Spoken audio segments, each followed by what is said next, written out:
Oh man, it's been a minute, guys. It's been a minute, y'all. I hope y'all doing good. I hope you're taking care of yourself. Mm. Excuse me.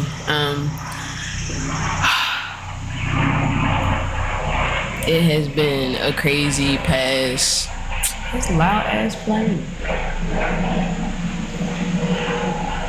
But it has been a crazy past, I think, almost 4 weeks, 2 weeks, 3 weeks. Clearly, I have lost track of time because y'all know what I've been doing?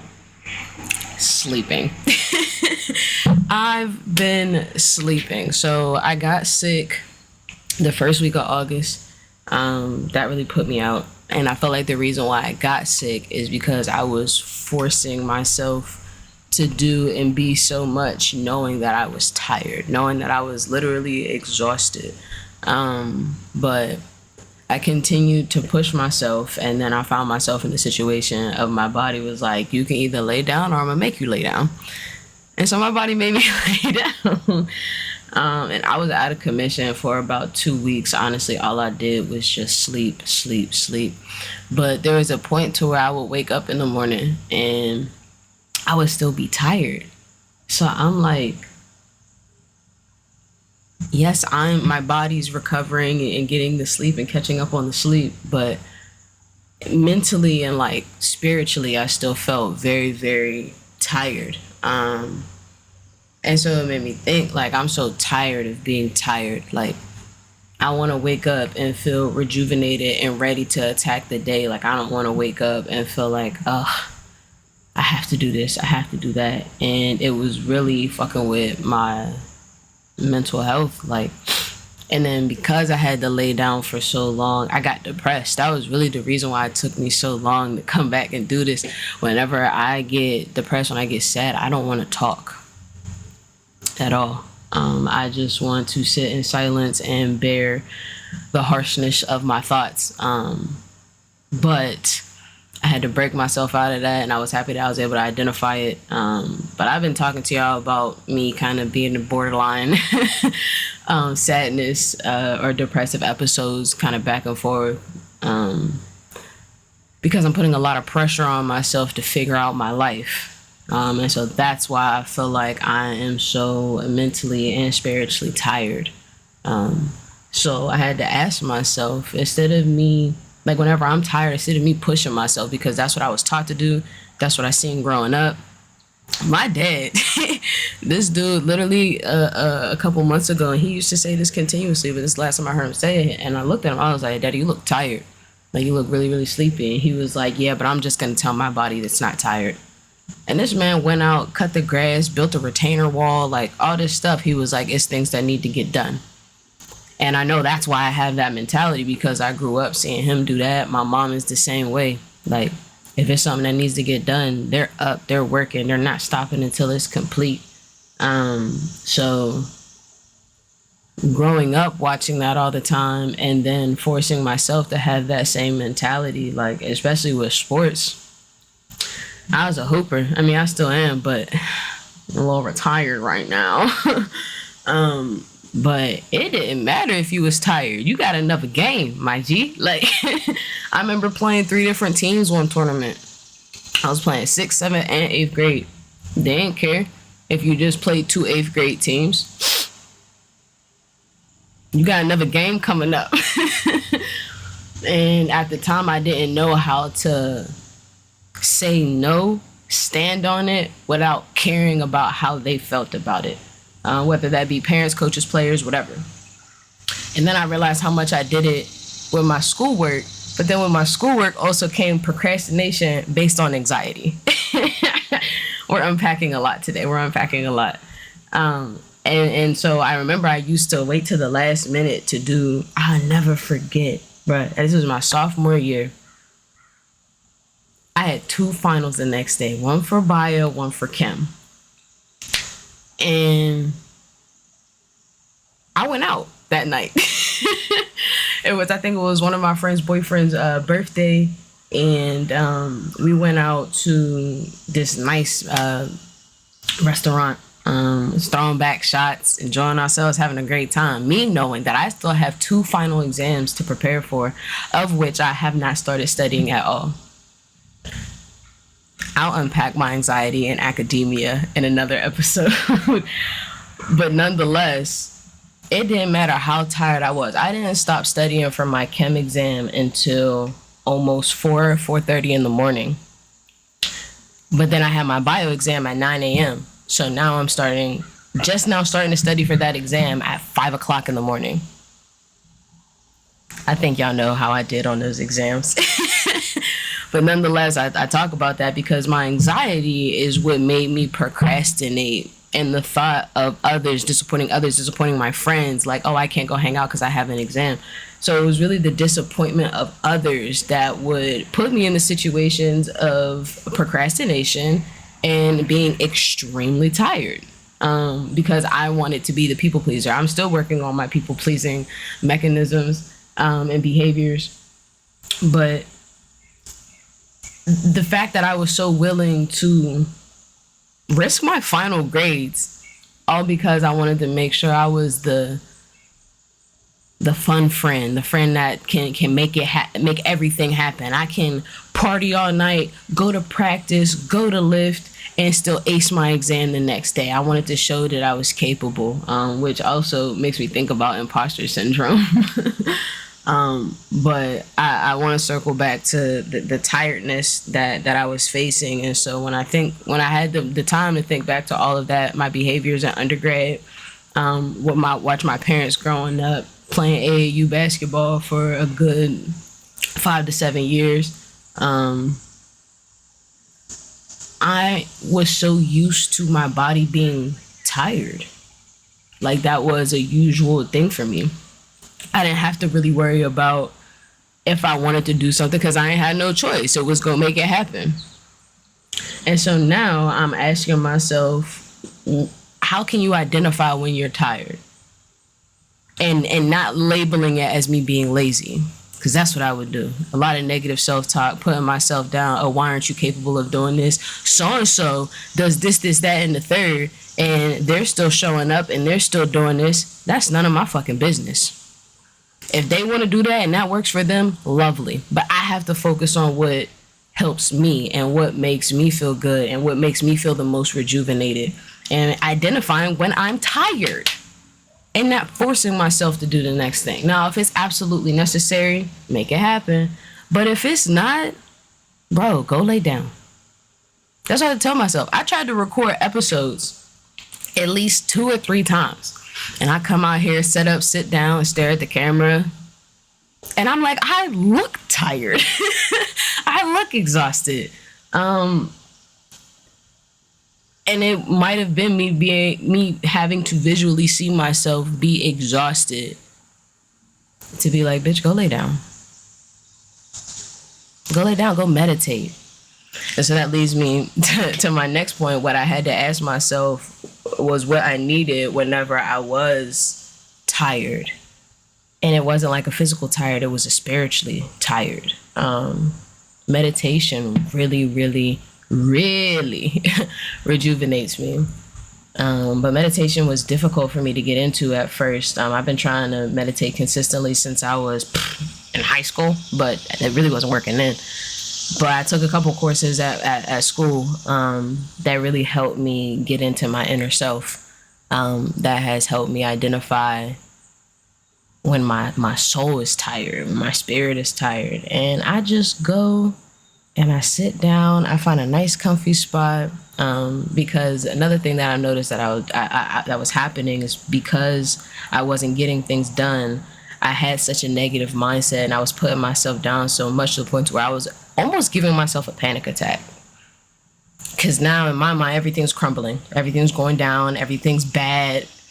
Like Chicken Little, the sky is on fire. Like that's what I would that's what I would give myself to fuel myself to power through. No. That's what I've come to. No, I don't want to do that anymore. I don't want to live like that anymore. I want to be able to identify behaviors that are toxic to me And one of the biggest ones is forcing myself to do more when I know I need to rest.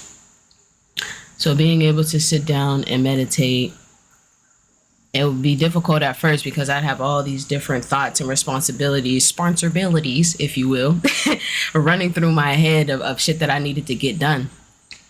And usually I would try to control and place, like, if my mind was a computer, I have so many different tabs and folders open, it is ridiculous.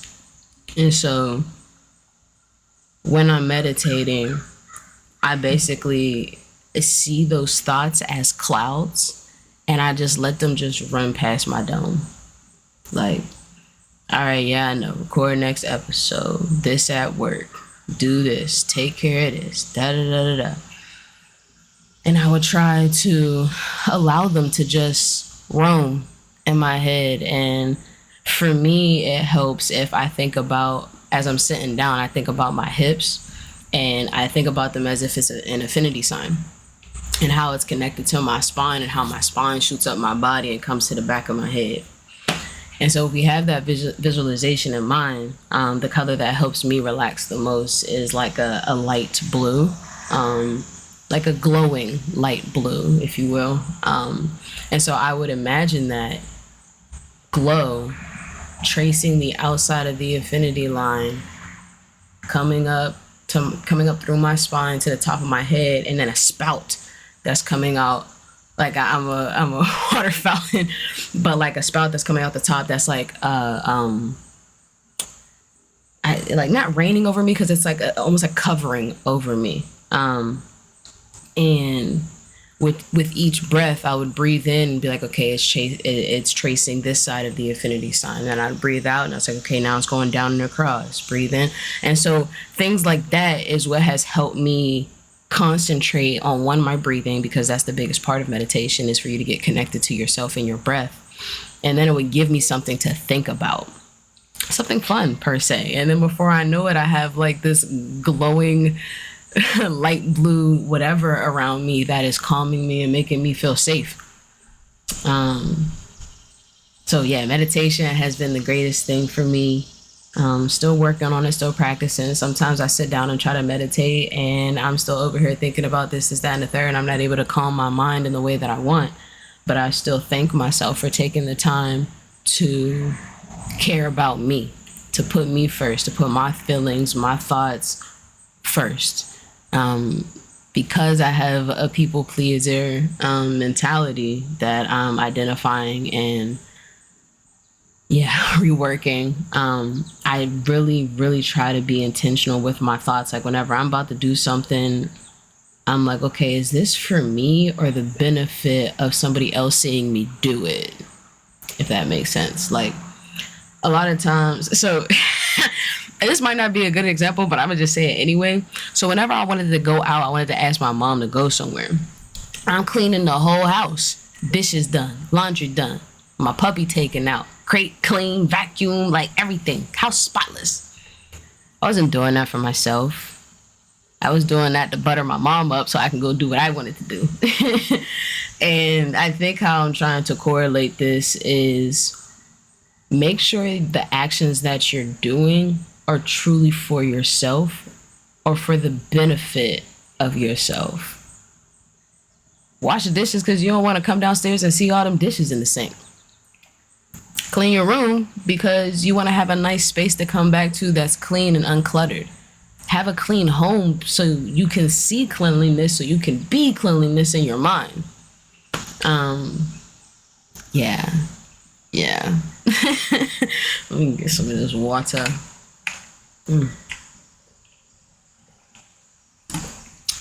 I don't think I told y'all to drink water in a couple episodes, so please go do that. I hope y'all have been. Go drink some water. Go take care of yourself. But yeah, the whole tired of being tired, and I've been seeing a lot of, tweets on Twitter that's talking about like, I'm just exhausted. And I know it can be, to a lot of things. Are you drinking enough water? Are you eating the right things that is going to fuel your body? Are you staying up aimlessly scrolling on social media? That's the number one way to make you feel exhausted in the morning. Or whenever you first pick up your phone, or whenever you first wake up in the morning, do you pick up your phone? That's going to tire you out too, because then, for one, you are already overstimulating your brain with however many different tweets, however many TikToks, Instagram posts, Snapchat, like all of that. Just think of that. That's how I had to start thinking about social media. Whenever I wake up, my brain is quote unquote empty. And whatever I decide to fill it with that day, I want it to be of substance. And I used to wake up in the morning and it's, let me go check everything. I got to catch up. Let me go look at Twitter and scroll on that for 10 minutes. Go look on Instagram. Go laugh at something on TikTok. Shit, I even pull up a YouTube video while I'm brushing my teeth. Never present. I was never present, and that's why I was exhausted. I'm on autopilot. I'm over here understanding the YouTube video more than I'm paying attention to each tooth I'm brushing in my mouth. So I had to start coming up with routines. So whenever I wake up, at this point, I don't even charge my phone in my room because I don't have, I'm still learning the discipline of not picking up my phone as soon as I wake up. And it was difficult because it's my alarm. So alarm goes off. I'm like, okay, stop. Then I'm like, damn, it's early as shit. But stop the alarm. Oh, notifications, emails, work emails. Like, I'm already working and it's 5:30 in the morning. I haven't even given myself the time to reintroduce myself back into this world after coming from slumber. And so, like I said, I charge my phone out of the room. My Apple Watch wakes me up. Well, when I get up, I say the 3 things I'm grateful for because I fell out of that routine. So I wake up, 3 things I'm grateful for. Look at myself in the mirror, and I stretch. And I had this class. It was called It was called oh my goodness, not me not remembering. Intro to movement. Intro to movement studies. So within that class, we basically learned the fundamental patterns of movement. And basically we would just lay on the floor and move around like a baby, damn near. Like learning push and pull within our body, learning having something deep to yourself versus distal. So just really learning and feeling our body. And so during that class, I was able to see, and thankfully I had it in the morning, so that also helped. But I was able to see the parts of my body that were so tight whenever I wake up. Girl, this back, this lower back, my knees, and I know that's just from me hooping, crazy. My shoulders, man. And because I haven't been working out, I'm still recovering from a surgery I had a couple months ago, so I haven't been able to get in the gym the way that I want to. But I was ignoring the fact that there are still smaller movements that I could achieve. And so that's what I also incorporated into my routine. So as soon as I wake up, I put myself in child's pose and I wake up my upper body. So I'm moving my arms, I'm rolling my neck, I'm touching my face, like I'm getting into me before I even enter into this world. And then I journal. I'm not gonna hold you. I definitely find my phone and I'll go look at some social media, but then I have to check myself like, hey sis, not right now. You'll have your time to look at whatever. I promise you're not missing anything. And if you are, I promise it's not gonna be detrimental to your life. You'll be good. There's multiple times I've had to go silent on social media because I would let it consume me. I'm waking up. I had to unfollow. I was about to name drop. But I had to unfollow a couple pages that were just full of benefiting off the negative of people's lives. And that shit's disgusting. But whenever I do find myself picking up my phone while I'm journaling or meditating or reading in the morning, reading's the last thing I do in the morning, and then I start making my breakfast and getting prepared for my work day. But whenever I do find myself like, ooh, did a notification just come in? Like, let me go pick this up and look at it real quick. I'd be like, okay, no, put it down. You'll have your whatever 5-10 minutes that I've set out that day for me to go and look at my social media. And it has been difficult.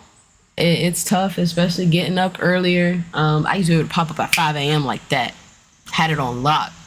But I started staying up on social media too late and staying out with my friends until 11 o'clock at night, and then waking up like 30 minutes before I had to leave for work. So it was just a very vicious cycle. But once I was able to identify it, I knew that I needed to create routines. And so I have my morning routine and I have my night routine. Honestly, Do Not Disturb is my best friend. You can't even contact me for real after 8:30. Better call twice, and it better be an emergency. You can't get a hold of me for real. And I love that. I truly do, because it's teaching me to put myself first. I need to wind down before bed. I do my yoga, my meditation. I prepare myself for my slumber. Like, I've been really, really intent on, because I love to sleep. If you know me, I love to sleep. If there's a nap, I'm going to take it, period. And so now I'm being more intentional and putting myself in that space for rest. I used to be scared of the dark too, but now I'm sleeping with all the lights off in my room. Like, it's complete shut down. No night light, no lamp, no TV, nothing. Like, after I get done reading, that light goes out. I close the book, phone's in the other room, and I'm laying down, just breathing. Sometimes I like daydream in my head about, some made up fiction or I don't even know. Just some made up whatever in my mind, because I'm in my mind. It's me and me. So for all I know, I might be a superstar that just had a concert in my mind, and I'm rocking out, and eventually I'll fall asleep, and that's enough for me. So sleepy time tea will also do you some justice, I'll tell you that much. When I was asleep, that NyQuil was hitting something crazy. That NyQuil was hitting something crazy, but I was just really glad that now I have enough energy in my spirit to come back and do the things that I love, because it was really bothering me that I was so tired that I couldn't do the things that I love to do, which is create and share and educate and be educated. Like, I love connecting. I love learning. I hate academia, but I love learning. But nonetheless, I want you all to start taking care of yourselves the best way for you, especially when it comes to your sleep. Sleep is very, very important. There's a lot of, make me get into the biological, cycles and systems that happen when you're sleeping that are necessary for your survival. So please take the time to create some rest for yourself. And naps, I'm telling y'all, naps are your friend. You know how many quick 20-minuters I done taken on a lunch break? Because I was just exhausted, because I was spreading myself too thin. I was trying to do too many tasks, do too many things. Like, my to-do list would have like 25 things on it. And it's like, girl, there's only 8 hours in a work day. And you need an hour to eat. I was working through lunch. That's what I mean when I say like the whole 2 weeks before I had even gotten sick, I was running myself ragged at work. I was coming back running myself ragged for my podcast, just because I'm learning how to do this. Like, I'm learning, like, okay, maybe I should set this up this way. Maybe I should do this many episodes one day, or blah, blah, blah, blah, blah. Editing, posting, sharing, social media. Like, I was just putting myself in the dirt. So I had to reestablish a proper equilibrium that was okay for me, and not me trying to keep up with anyone or anything. It was, okay, Aaliyah, you try and make this shake like this at work. You could do this, this, and this, take you a small break, and then knock this out. But because I used to be so sporadic and doing so many things at once, I would go through 125 emails in a day, and then I tell myself I didn't do anything. Ain't that crazy? Responding to 125. So let's say give or take, some of them are like spam emails or whatever. So 100 emails in one day. And I'm still telling myself I didn't do anything. 100 emails, probably create 10 flyers, do this, that, and the third. But because my mind is so spread out on the big project that needs to be done, I never really paid attention to the small details that I was doing prior that are adding to the big event. And I was just putting myself down. I just wasn't being nice to me at all. And I have a habit of that from many different things in my life, many different people in my life that have put those things in my mind. But like I said, I'm just extremely grateful that I'm in a place now that I'm able to identify these things. I'm able to create the time and the space to do exactly what I want for me and not really pay attention too much to what others are doing and how they're doing it and what they got to say about me. Does it hurt? Yeah. Does it bother me a little bit? Yeah. But then I jump back into the space of, I'm doing this for me. I'm learning at my own pace. I'm creating the space for me to make mistakes and be okay with myself as I'm learning. And to love myself as I'm learning. To uplift myself as I'm learning. Because at the end of the day, I'm still healthy. I'm safe. I'm blessed. Like, it's never that deep. And if it is, and when it is, that's even more reason to take care of yourself and love yourself and to extend yourself patience and kindness. You gotta ask yourself, who do you want you to be to yourself when you're feeling sad, depressed, angry, whatever? When I asked myself, I was like, I'm a big ass baby. So when I asked myself, I'm like, shoot, I want to be coddled. But I never felt comfortable enough letting somebody else coddle me because I was always scared that they were gonna like use it against me or bring it up or whatever it may be. And so I was like, I want to start being that for me. And I tell you what, giving yourself a hug really, really feels good. Like I'm telling y'all, right arm over left arm over right, hug yourself, squeeze your shoulder blades, like rub your shoulder blades, like really give yourself the love that you're feeling for from others. And whenever you're able to sit with yourself and take a deep breath and self-regulate, ooh, that's when the real fun begins. But thanks for hanging out with me on another episode of The Inside Perspective. I missed y'all. I appreciate y'all participation and y'all patience with me as I'm, learning and figuring this thing out. But yeah, keep chatting with me, keep DMing me. I love hearing from y'all. Yeah. Until next time.